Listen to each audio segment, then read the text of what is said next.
નદીમાં પાણી વધી ગયું છે એટલે નીકળવા કેવી રીતે નીકળીએ વિચારી રહ્યા છીએ હમણાં અમે. થોડુંક પાણી ઓછું થાય તો નીકળીએ, ત્યાં સુધી રાહ જોવું પડશે, કારણ કે અહીં તૂટેલું છે.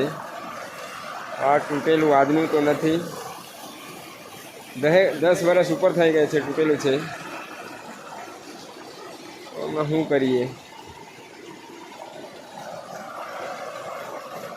આજે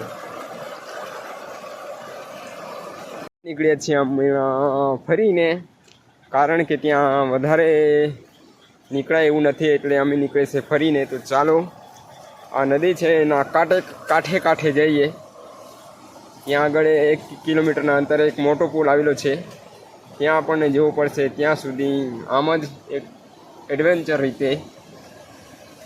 આ જો પાણી કેવું ભયાનક પડે છે અહીંયા. હા હા,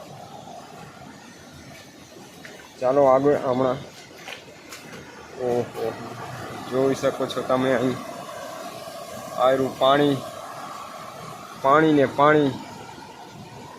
અહીંયા પણ તૂટી ગયેલો છે. જો જયેશભાઈ ચાલે છે આગળ અને હું એના પાછળ.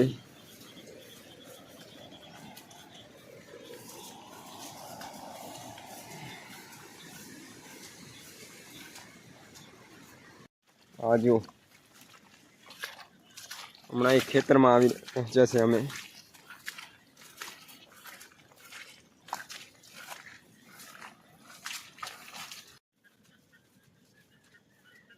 જયેશ આગળ નીકળી ગયો છે ખેતરેથી બીજા ખેતરે. આમ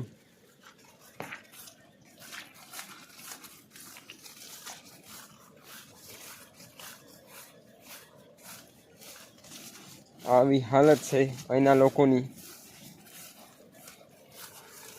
તૂટેલો પુલ બને ત્યાં સુધી પાણી આવી જાય તો પછી આમ જ જવાનું. હમણાં જવું પડશે 1 કિલોમીટર આગળ એક પુલ છે, ત્યાં જઈશું અમે. ત્યાં મોટો પુલ છે એટલે ત્યાંથી અમે નીકળી જઈશું. અને કદાચ વધારે પાણી આવી જશે તો પછી એનાથી ઉપર ચાલશે તો પછી ત્યાં પણ રોકાવું પડશે. પાણી વધી રહ્યું છે એટલે અમને જલ્દી જવું પડશે. તમને અવાજ સંભળાઈ રહ્યો છે. આગળ એક મોટો ડેમ છે, ચેક ડેમ, એના પરથી પાણી પડે છે. તમને બતાવું. આ જો કેવું ભયાનક દ્રશ્ય.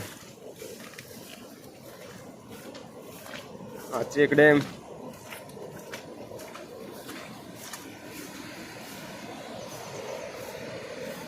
આ જો ચેક ડેમ છે અહીંયા. આ બાજુથી પણ પાણી આવે અને આ બાજુથી ખેતરમાંથી પાણી આવે.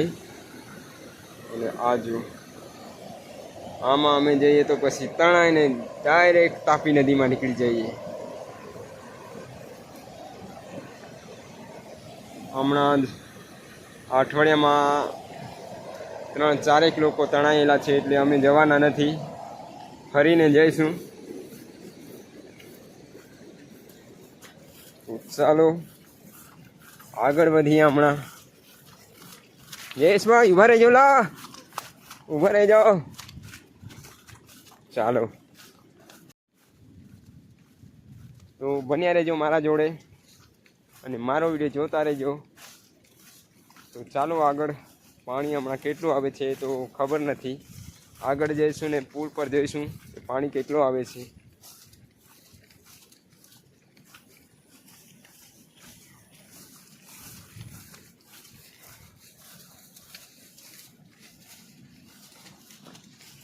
આ છે ડાંગર, આ જોઈ લો ડાંગરનું ખેતર. ત્યાં નિંદામણનું કામ ચાલે છે એવું લાગે છે.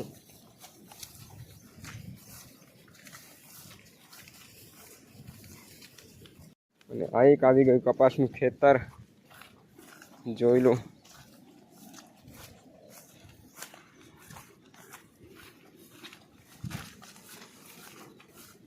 જોજો મિત્રો અમે કેવી રીતે નીકળીશું એ તમે પણ જોજો. આગળ મોટું પુલ છે, ત્યાં એ પુલ પર પાણી હોવું ન જોઈએ. એ પુલ પર પાણી આવી ગયું તો પછી અમને આ બાજુ જ રાત પડી જશે.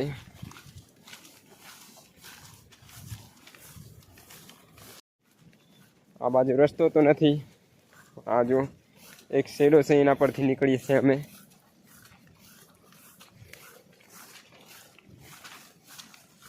આ જો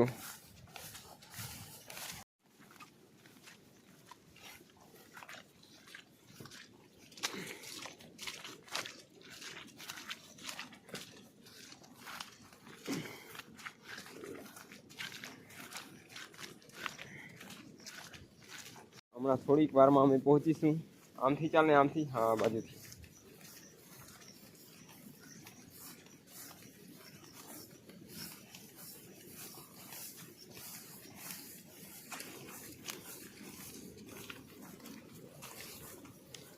બોર કરેલું છે, ઉનાળામાં કર્યું હશે બોર. અમે તો જોયું પહેલી વાર, કારણ કે અમે નીકળ્યા છે પહેલી વાર. એટલે લાઈફમાં પહેલી વાર નહીં, પણ આ વર્ષે પહેલી વાર નીકળ્યા અમે. લાઈફમાં તો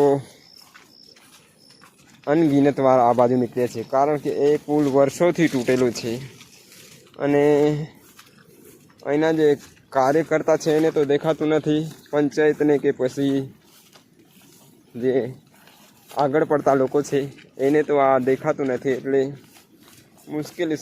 મુશ્કેલીનો સામનો અમને કરવો જ પડે છે.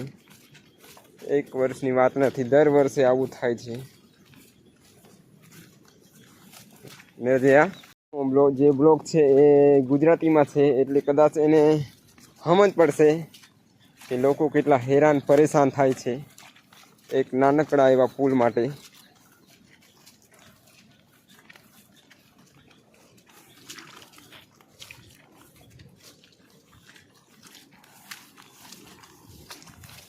હમણાં આવી પહોંચ્યા છે.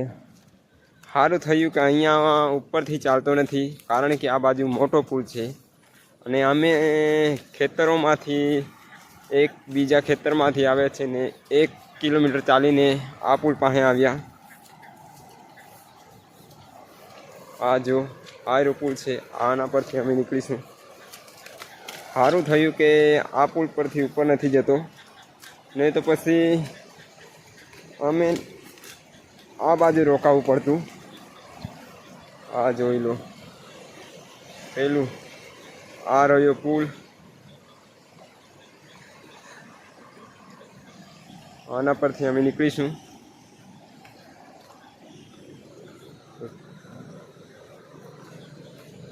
બન્યા રહું મારા બ્લોગમાં. ઓહો સ્નેક હતો આ બાજુ, એક સાપ હતો પણ ભાગી ગયો. હમણાં શું કરીએ. આ બાજુથી તણાઈ આવ્યો હશે, નદીમાંથી તણાઈ આવ્યો હશે ને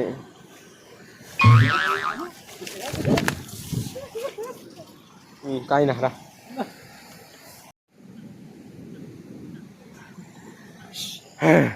ચાલો અમે આવી ગયેલો, એટલે પેલો સાપ અમારી બાજુ આવી ગયેલો, એટલે પગમાં થોડોક વાગ્યું. પણ શું કરીએ, હમણાં સાપ આવી ગયેલો. આ નદીમાંથી તણાઈ આવ્યો હશે અને અમે લોકોએ જોઈ લો, પણ પછી અંદર ઘાસમાં નીકળી ગયો, એટલે પછી જતો રહ્યો હશે. એમ કરીને નીકળ્યા તો પછી પગ બાજુ હતો. ઓહો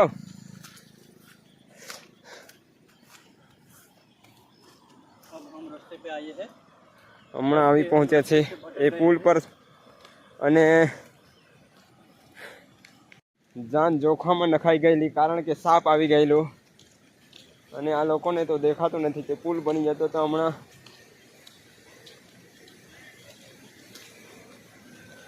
શું બોલીએ, આ લોકોને સમજાય તો ઠીક છે. એક મોટો સાપ પગ બાજુ આવી ગયેલો.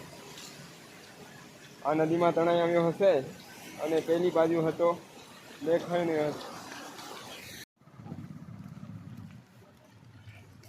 હમણાં અમે આવી પહોંચ્યા છે મેઇન રોડ પર. જો મિત્રો અમારો વિડીયો તમને સારો લાગ્યો હશે તો લાઈક, શેર અને સબસ્ક્રાઈબ કરવા ભૂલતા નહીં. તો મળતા રહીશું આગલા વિડીયોમાં. ત્યાં સુધી બાય.